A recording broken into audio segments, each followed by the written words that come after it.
Study point YouTube চ্যানেলে তোমাদের সকলকে স্বাগত। আজকে আবারও একটি ভিডিও নিয়ে এসেছি যেখানে আমরা ওয়েস্ট বেঙ্গল সেট এক্সামের পেপার 1 থেকে প্রিভিয়াস ইয়ারের কোয়েশ্চেন্স আলোচনা করছি। অলরেডি একটি ক্লাস হয়েছে যেখানে আমরা 2015 থেকে 2023 অব্দি প্রিভিয়াস ইয়ারের কোয়েশ্চেন্স গুলো সিরিজ বাই সিরিজ আলোচনা করছি। ওকে, আজকে দেখো আবারও আমরা 19th সেট অর্থাৎ 2015তে যে সেট এক্সাম হয়েছিল তার কোয়েশ্চেন্স গুলো নিয়ে আলোচনা করবো এবং সেগুলোকেই কন্টিনিউ করছি। অলরেডি যে ভিডিওটি হয়েছে সেখানে কোয়েশ্চেন নাম্বার 15 অব্দি আলোচনা হয়েছে। ওকে, আর 16 নাম্বারের কোয়েশ্চেন্স হয়তো একটি জিকে টাইপের কোয়েশ্চেন ছিল বলে সেটা ইনক্লুড করিনি। ওকে, চলো আজকের ক্লাসে দেখো প্রথম প্রশ্ন।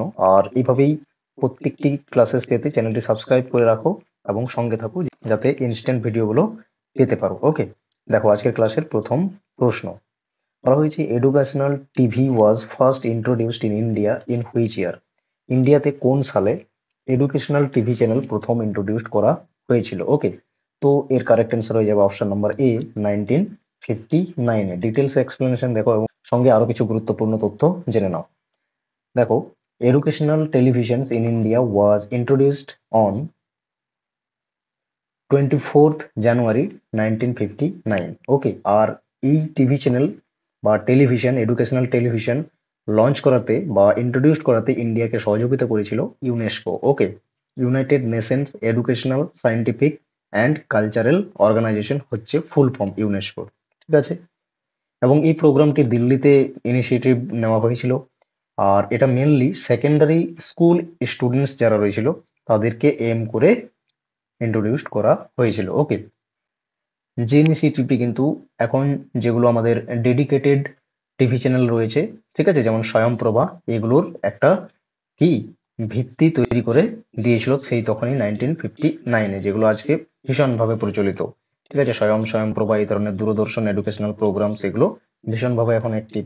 ঠিক আছে, কিন্তু এর শুরুটা কখন হয়েছিল? 1959-এ। ওকে, দেখো next question number 18। Who differentiated between hot and cool media? Hot media and কুল মিডিয়ার মধ্যে ডিফারেন্সিয়েটেড প্রথম করেছিলেন কে? এর কারেক্ট অ্যান্সার হয়ে যাবে option number D, Marshall McLuhan. Okay, তিনি হচ্ছেন প্রথম হট মিডিয়া এবং কুল মিডিয়ার মধ্যে ডিফারেন্ট করেছিলেন। আরো এক্সপ্লেনেশন দেখে নাও, হট মিডিয়া কি, কুল মিডিয়া কি জেনে নাও। ওকে, দেখো বলা হয়েছে Marshall McLuhan, a prominent media theorist, introduced the concept of hot and cool media in his work Understanding Media, the Extension of Man. Okay, এই যে তার কাজ understanding media the extension of man 1964-এ, সেখানে তিনি হট অ্যান্ড কুল মিডিয়া এর মধ্যে এই কনসেপ্ট ইন্ট্রোডিউস করেন এবং সেখানেই তিনি ডিফারেন্সিয়েটও করে দেন হট অ্যান্ড কুল মিডিয়া বলতে কি বোঝায়। দেখো, হট মিডিয়া বলতে কি বোঝায়? A medium is hot if it extends only one sense. Okay, যে মিডিয়াগুলো ধরে নাও আমাদের বেশি কিছু সেন্স ইউজ করতে হয় না, ঠিক আছে, যে মিডিয়াগুলোতে, যেমন ধরো প্রিন্টেড মিডিয়া, রেডিওতে কোনো কিছু শুনছো, ঠিক আছে, লেকচার শুনছো, ফটোগ্রাফস দেখছো বা কোনো প্রিন্টেড মিডিয়া দেখছো, তো এই ধরনের মিডিয়াগুলোতে কি আমাদের বেশি সেন্সেস ইউজ করতে হয় না। তো এই মিডিয়ামগুলোকে তিনি বলেছিলেন হচ্ছে কি না, হট মিডিয়া। ওকে, বাট এগুলোতে আমাদের কি না, লো পার্টিসিপেশন দরকার, অডিয়েন্সের লো পার্টিসিপেশন এখানে থাকে, বাট হাইলি ইনফরমেটিভ এগুলো হয়ে থাকে। ওকে, একই রকম দেখো কুল মিডিয়া বলতে কি বুঝেছেন? কুল মিডিয়া বলতে তিনি সেগুলোকে বলেছেন যেখানে মেনি সেন্সেস কি করে না ইনভলভ থাকে অ্যাট দ্য সেম টাইম। ওকে, যেখানে হাই লেভেল ইনভলভমেন্ট থাকে অডিয়েন্সের, যেমন ধরো টেলিফোন, ওকে, কার্টুনস, টেলিভিশন, সেমিনার, স্পিচ, এগুলোতে কি হাইলি ইনভলভমেন্ট থাকে। ওকে, তার মানে হট মিডিয়া বলতে যেখানে ইনঅ্যাক্টিভ পার্টিসিপেন্টস থাকে, আর যেখানে কুল মিডিয়া বলতে যেখানে কি হাইলি ইনভলভমেন্ট থাকে পার্টিসিপেন্টসদের, সেগুলোকে বোঝায়। ঠিক আছে, আশা করছি বুঝতে পেরেছো। নেক্সট প্রশ্ন দেখো, এরপর পুরো মনে হয় যেগুলো ম্যাথস ছিল সেগুলোই আসতে থাকবে। ঠিক আছে, দেখো next question number 19। Question number 19 কি আছে? নাম্বার সিরিজ রয়েছে, যেখানে আমাদের কোয়েশ্চেন্স মার্কে কি নাম্বার এখানে চারটে অপশনের মধ্যে আসবে সেটা বলতে হবে। তাহলে কি রয়েছে? 25 আছে, 22 রয়েছে, তারপর হচ্ছে 30 আছে, দেন হচ্ছে কোয়েশ্চেন মার্ক, দেন 35। ওকে, তাহলে এখানে আমরা কি দেখতে পাচ্ছি? অল্টারনেট ভাবে যাচ্ছে। 25 to 30 মানে কি 5 প্লাস রয়েছে, একই রকম 30 থেকে 35 মানে এখানেও 5 প্লাস রয়েছে। তার মানে হচ্ছে এখানেও এটা অল্টারনেট সিরিজে গিয়েও 5 প্লাসই হবে। তার মানে 22 প্লাস 5 তার মানে কি 27। এর কারেক্ট অ্যান্সার হয়ে যাবে অপশন নাম্বার সি। ওকে, আশা করছি বুঝতে পেরেছো। নেক্সট প্রশ্ন দেখো কি বলেছে? In a school 391 boys and 323 girls have been divided into the largest possible equal classes so that there are equal number of boys and girls in each classes. What is the number of classes? তাহলে যদি 391টি boys এবং 323টি হচ্ছে girls থাকে, তাহলে সেগুলো কেমন ভাবে largest possible ক্লাসে ডিভাইড করতে হবে যেখানে বয়েজ এন্ড গার্লস সমান হবে। ঠিক আছে, মানে এই যে সংখ্যাগুলো আছে বয়েজ এবং গার্লস গুলো সমান ভাগে যেন ভাগ হয় সেরকম কতগুলো পসিবল ক্লাসেস করা যাবে, ঠিক আছে? তো দেখো এই ধরনের কোয়েশ্চেন অপশন দিয়ে করবে। তো বয়েজ রয়েছে, ধরো দেখো কিভাবে করবে। এখানে বয়েজ আছে কত না 391, আর গার্লস রয়েছে দেখতে পাচ্ছ 323। তাহলে বলো অপশন ওয়ান যদি ধরি, অপশন ওয়ানে বলেছে কতগুলো 23 গার্লস ক্লাসেস হবে, মানে ক্লাসে কি থাকবে না 23 গার্লসের ক্লাস থাকবে, ঠিক আছে? তো গার্লসের কত সংখ্যা আছে, গার্লসের সংখ্যা আছে 323। এটাকে যদি 23 দিয়ে ভাগ করো তাহলে কি আসবে নাম্বার কত আসছে দেখো। তাহলে এটা তোমার চলে আসবে 23 যদি করো, ঠিক আছে? আর তাহলে বাকি থাকবে কত, এটা দেখো প্রপারলি ভাগ করতেই পারবে না, তার মানে কি এই অপশনটি হবেই না, ঠিক আছে? পয়েন্টে চলে আসবে, এটা যদি ভাগ করো 323-কে 23 দিয়ে ভাগ করলে এটা 14 পয়েন্ট সামথিং, মানে কি পয়েন্ট আসবে। স্টুডেন্টস তো আর পয়েন্ট হবে না, তার মানে কি এই অপশনটি হবে না ধরে নেবে, ঠিক আছে? এবার যদি মনে করো অপশন নাম্বার বি ধরো, বি ধরলে কি দেখতে পাবে, আমি একবার এগুলো মুছে নিলাম। অপশন নাম্বার বিতে বলেছে 23 বয়েজ থাকবে, তাহলে 23 বয়েজ মানে কি বয়েজকে ভাগ করো 23 দিয়ে যদি বয়েজকে ভাগ করো এটা চলে আসবে হচ্ছে পারফেক্ট 17 আসবে। আর 19 গার্লসেস ক্লাস থাকবে, তাহলে 19 গার্লস রয়েছে 323, এটাকে 19 দিয়ে ভাগ করো, দেখবে এটাও ভাগ করলে কিন্তু 17 আসবে। তাহলে দেখো ইকুয়াল ক্লাসও হলো এবং লার্জেস্ট পসিবল 17 ক্লাসেস করে থাকছে, ঠিক আছে? এভাবে option number B correct answer হলো এই কোয়েশ্চেন্সের, ঠিক আছে? আশা করছি বুঝতে পেরেছো। বাকি অপশনগুলো দেখার দরকার নেই, বাকি অপশনগুলোতে মিলবে না, ঠিক আছে? বয়েজ গার্লস এগুলো ভাগ করে দেখার চেষ্টা করবে, মিলবে না, কারণ আমাকে তো ডিভাইডই করতে হবে বয়েজ এবং গার্লসের। ওকে, চলো নেক্সট প্রশ্ন দেখো। ভেন ডায়াগ্রাম বেসড কোয়েশ্চেন্স এসেছে, আর এই ধরনের কোয়েশ্চেন্স প্রচুর আসে সেটার এক্সামে, অর্থাৎ এগুলো ভালো করে শিখবে। দেখো 21 নম্বরের কোয়েশ্চেন্স বলেছে which number indicate the honours who are neither engineers nor good administrator, ঠিক আছে?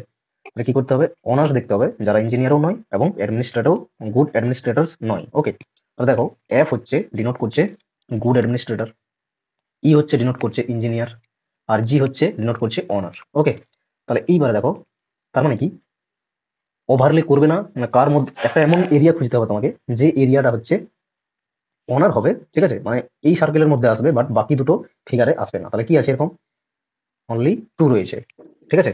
এটা তো আসছে না এবং এটা তো আসছে না, তার মানে কি অনলি টু হচ্ছে যে only owner, neither engineer neither good অ্যাডমিনিস nor good administrator. Okay, option number C correct answer তার মানে। নেক্সট প্রশ্ন দেখো কি বলেছে, if multiplication equals to divide, যদি মাল্টিপ্লিকেশন ডিভাইড হয় তার মানে কি এটা ডিভাইড চিহ্ন বলতে হবে তোমাকে, চেঞ্জ করতে হবে, তার মানে ডিভিশন এডিশন হবে। ডিভিশন এডিশন মানে কি যোগ হবে, এটা এডিশন হবে বলেছে সাবট্রাকশন মানে বিয়োগ, এডিশন মানে যোগ, বিয়োগে হবে, সাবট্রাকশন মাল্টিপ্লিকেশন হবে, সাবট্রাকশন মাল্টিপ্লিকেশন হবে, ঠিক আছে? এভাবে বলেছে, তাহলে অ্যান্সার কি হবে, ঠিক আছে? দেখো আগে কি করতে হয়, বদমাস নিয়ম অনুসারে আগে ডিভাইড করতে হয়, তার মানে কি এটা থেকে আগে ডিভাইড করো, কি পাবে তাহলে এখান থেকে 2 পাবে। ওকে, তার মানে কি 110 প্লাস 2 এলো, এটা প্লাস রয়েছে প্লাস নিতে হবে। তারপর দেখো মাইনাস আছে, এখানে এখানে মাইনাস আছে, তাহলে -40, আবার এখানে মাল্টিপ্লাই থাকবে 10। এরপরে নেক্সট কাজ হচ্ছে তোমার মাল্টিপ্লিকেশন করতে হবে, তাহলে এটা মাল্টিপ্লিকেশন করলে 400 হয়ে যাবে, আর এদিকে প্লাস করলে 112 হবে। এরপর এটা মাইনাস করো, মাইনাস করলে -288 অ্যান্সার হবে। অপশন নাম্বার 2 কারেক্ট অ্যান্সার, আশা করছি বুঝতে পেরেছো। নেক্সট প্রশ্ন দেখো, এখানে বলতে হবে রং নাম্বার কোনটি রয়েছে এর মধ্যে, ঠিক আছে? তাহলে আগে চেষ্টা করো, ফার্স্ট হচ্ছে তোমাকে গ্যাপ দেখো প্রত্যেকটা নাম্বারের মধ্যে। এখানে হচ্ছে 6 এর গ্যাপ, এখানে গ্যাপ রয়েছে 12 এর, এখানে গ্যাপ হচ্ছে 24 এর। ওকে, এখানে গ্যাপ, তাহলে দেখো এখান থেকে আমরা বুঝতে পারছি কত না 2 করে গুণ হচ্ছে, 2 করে গুণ হচ্ছে, তাহলে এখানেও যখন আসবে তখন এটা 2 গুণ হয়ে আসবে, তার মানে কি এটা 48 আসা দরকার, ঠিক আছে?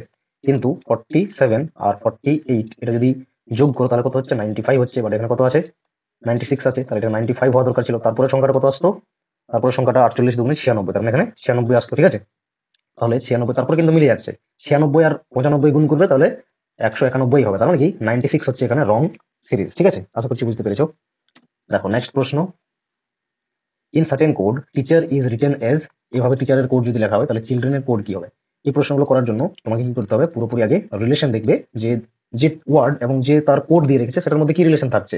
ওকে, তাহলে আমি এটা এইভাবে লিখে নিচ্ছি, যেটা কোড দেবে সেটাকে নিচে লিখবে সবসময়, তাহলে বুঝতে সুবিধা হবে। জি সি আছে, ই জে জি টি। ওকে, এটা দেওয়া আছে। এখন দেখো তো কি রিলেশন রয়েছে, টি ইউ ভি দেওয়া আছে, মানে কি +2 তে রয়েছে, ঠিক আছে? একটা ছেড়ে ছেড়ে লেখা আছে, ই এফ নেই জি আছে, এটাও বুঝতে পারলে সবগুলো এরকম 2 প্লাস করে রয়েছে। তাহলে চিলড্রেন যেটা বের করতে হবে তোমাকে, এটাও হচ্ছে তুমি এক কাজ করো 2 প্লাসে করে লেখো, চলে আসবে অ্যান্সার। 2 প্লাস করো, ডি নেই তার মানে ই হবে, ঠিক আছে? এই দুটো অপশন রয়েছে, বাকি এইচ আছে তার মানে আই হবে না, তাহলে কি হবে জে হবে, জে আছে একটাই option, option number 2 correct answer হয়ে গেল। আর কি দেখারই প্রয়োজন নেই, দুটো লেটার করতে করতেই তো অ্যান্সার চলে এসেছে, তাহলে আর বাকিগুলো করার কোনো প্রয়োজন নেই, তোমাকে অপশন ক্লিক করে সার্কেল করতে হবে, তবে গিয়ে তুমি নাম্বার পাবে। ওকে, নেক্সট দেখো, নেক্সট প্রশ্ন বলেছে if south east become north, তাহলে এই ধরনের কোয়েশ্চেন করার জন্য তোমাকে আগে প্রপারলি ডাইরেকশনের যে চার্ট রয়েছে এটা তৈরি করবে। ওপরে নর্থ, নিচে সাউথ, এদিকে হয়ে যাবে ইস্ট, এদিকে হয়ে যাবে ওয়েস্ট। ওকে, আর এটাকে কি বলা হয়, এদিকটাকে বলা হয় নর্থ ইস্ট, এদিকটাকে বলা হয় সাউথ ইস্ট, এদিকটাকে বলা হবে সাউথ ওয়েস্ট, এদিকটাকে বলা হবে নর্থ ওয়েস্ট। এইভাবে ডায়াগ্রামটি বানিয়ে নেবে। তারপর দেখো কি বলেছে এখানে তোমাকে, সাউথ ইস্ট যে দিকটা হবে এটা হবে নর্থ বলেছে। সাউথ ইস্ট যে দিকটা তার মানে এটাকে নর্থ বলছে, ঠিক আছে, নর্থ। একই রকম বলেছে নর্থ ইস্ট যা হবে এটা ওয়েস্ট হবে। নর্থ ইস্ট মানে এটা, এটা হয়ে যাচ্ছে ওয়েস্ট, এরকম বলে দিয়েছে। নর্থ যেদিকে হয় তার অপোজিট কি হয়, সাউথ হবে এদিকটা, তার মানে কোয়েশ্চেন অ্যাকর্ডিংলি। ওকে, আর তাহলে ওয়েস্ট আছে এদিকে, তাহলে এই দিকটা কি হবে, তার অপোজিট ইস্ট হবে, ইস্ট হবে। ওকে, তাহলে বলো এখানে তোমাকে প্রশ্নে বলেছে এভাবে যদি চেঞ্জ হয় সেম ভাবে, then what will be the direction for west, west যে অ্যাকচুয়াল ছিল সেটা এখন কি হবে। তাহলে ওয়েস্ট এই দিকটা ছিল, এটা ছিল, তাহলে এটা এখন কি দিক ধরাবে, ইস্ট এবং সাউথ আছে তার মানে কি সাউথ ইস্ট, সাউথ ইস্ট ধরাবে তার মানে ওয়েস্ট। ঠিক আছে, south east, option number C correct answer. আশা করছি বুঝতে পেরেছো। দেখো নেক্সট প্রশ্ন, এখানে 0 1, এখানে রেশিও চিহ্ন দেওয়া আছে, 100 দেওয়া আছে, মানে সমানুপাত দিয়ে বলেছে যে এখানে তাহলে কি হবে। ঠিক আছে, এটার রিলেশন কি রয়েছে এটা দেখে তোমাকে এটা বলতে হবে যে কি হবে। তাহলে 1 এর সঙ্গে 100 মাল্টিপ্লাই করবে তবে গিয়ে এই টার্ম আসছে, তাহলে এর সঙ্গে 100 মাল্টিপ্লাই করবে, সেম রিলেশনে করতে হয়। তাহলে 100 10 ইন্টু 100 করো, তাহলে এটা কত আসবে 1000, option number C correct answer. দেখো নেক্সট কোয়েশ্চেন। ওকে, বলা হয়েছে which is the 8th letter to the right of 15th letter from your left in the English alphabet. ঠিক আছে, এই ধরনের কোয়েশ্চেন কাউন্টিং করে করবে না, তোমাকে কি বলেছে 8th letter to the right of 15th letter from your left. তাহলে দেখো দুটো কি বলেছে, লেফট এন্ড রাইট বলেছে, লেফট এন্ড রাইট বলেছে। তাহলে লেফট এন্ড রাইট মানে এরকম অপোজিট যদি বলে তখন সেখানে প্লাস করে দেবে, যদি লেফট লেফট বা রাইট রাইট এরকম বলতো তখন এই ক্ষেত্রে মাইনাস করবে। ঠিক আছে, আর কাউন্টিং করবে ইংলিশ অ্যালফাবেটে যদি এভাবে দিই সেই লেটারটা কত নাম্বার হচ্ছে। তাহলে এখানে বলেছে 8th লেটার, ঠিক আছে, 8th আর 15th দুটো যোগ করে দাও, আলাদা আলাদা যেহেতু বলেছে সেই জন্য যোগ করে দিলাম, যোগ করলে কত আসছে 23। আর 23 নাম্বারের লেটার কি আছে, 23 নাম্বারের লেটার হয়ে যাচ্ছে W. Okay, option number A correct answer. Okay, just নাম্বারটি লিখবে তাহলে হলো। নেক্সট প্রশ্ন দেখো, বলা হয়েছে when I found that I was half an hour earlier than the schedule time of the train. Okay, যখন সে কি করেছে না আধ ঘন্টা আগে শিডিউল টাইম যা ছিল ট্রেনের তখনই সে পৌঁছে গেছে। ঠিক আছে, when I was found that I was half an hour earlier than the schedule time of the train, train ছাড়ার আধ ঘন্টা আগে, মানে অ্যাকচুয়াল যে টাইম তার আধ ঘন্টা আগে যদি কেউ মনে করো পৌঁছায়। ঠিক আছে, এন্ড বলেছে the train began late 1:30, 1.5 hour. ঠিক আছে, লেট করেছে ট্রেন কত না 1.5 আওয়ার। তাহলে অ্যারাইভেল টাইম আর কখন এসেছে ট্রেন না 6টা 20-তে এসেছে। তাহলে বলেছে I had reach the station, সে কখন স্টেশনে পৌঁছেছিল। ওকে, তাহলে 30 মিনিটস আগে এসেছে, ট্রেন লেট করেছে 1 আওয়ার 30 মিনিট। ওকে, 30 মিনিট আগে এসেছে প্লাস হচ্ছে 1 আওয়ার 30 মিনিট ট্রেন লেট করেছে। এই পুরো সিনারিওর পরে ট্রেন কখন এসেছে না ট্রেন এসেছে 6টা 20-তে। ওকে, তাহলে টোটাল 2 ঘন্টা, তার মানে কি 2 আওয়ার্সের কি আছে ব্যক্তির, ওই ব্যক্তির 2 আওয়ার্সের ফার্স্ট আছে, তার মানে ঠিক আছে, তাহলে সে কখন স্টেশনে এসেছে 2 আওয়ার্স ফার্স্ট আছে, ট্রেন আসার 2 আওয়ার ফার্স্ট আছে, তাহলে 2 আওয়ার এখান থেকে মাইনাস করে নাও, তাহলে কত হচ্ছে 4টা 20 তার মানে। Okay, option number C correct answer. আশা করছি বোঝা গেছে।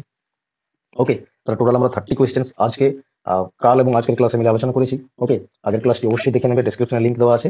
আজকের মতো এখানেই থাকলো ক্লাসটি, এবং পরবর্তী ক্লাসেও আবার আমরা কন্টিনিউ করবো। আজকের মতো থ্যাংক ইউ। ওকে।